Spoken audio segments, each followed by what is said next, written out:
Guys, today we are going to make pistachio shells flower. Take a small base. This will be the back of your flower where you attach all the petals. I have taken a small plastic container's cap. You can also use bottle cap or a cardboard circle. Put a dab of hot glue on the rounded bottom of one pistachio shell. Press it onto the edge of your base with a pointed end facing outwards. This is your first petal. Repeat these gluing shells next to each other until you have a circle. For a simple flower, 5 to 7 shells are perfect. This is your first layer. For this craft, sort your shells and try to find out ones that are similarly sized and have a nice curved shape. If you want to paint them, do it now. Lay them out on some newspaper. And paint the outside of the shells. Let them dry completely. You can leave them for a natural rustic look. Here I have painted after making the whole flower. Now add some hot glue on the center of the lid and attach a pistachio shell flower bud. Now put some hot glue around the flower bud and add some pistachio shells one by one. Now continue this process until the lid is fully covered. Some creative variations are that you can make different types of flowers. If you want to make a tulip, you have to use larger and more uniform shells. You have to glue them together in a tight upright cup shape without a large base showing. Making a rose may be more advanced. Start with a tightly rolled shell for the center and keep gluing shells around it, each layer opening up a bit more. It takes practice but looks amazing. To make a daisy flower, you will have to use longer and flatter shells and arrange them in a single layer. It took me half an hour to make one flower.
Now the pistachio flower is ready. You can either leave it like this or you can color it with any color of your choice.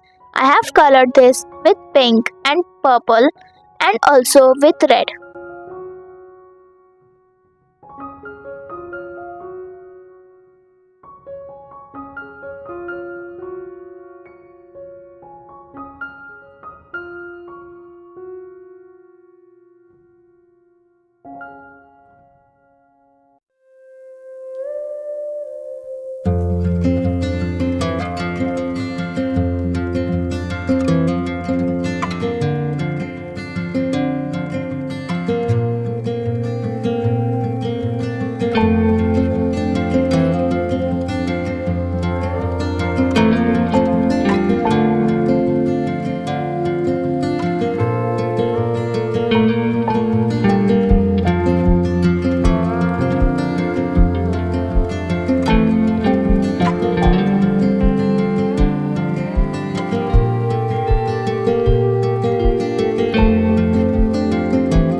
If you like my video, please like, share and subscribe.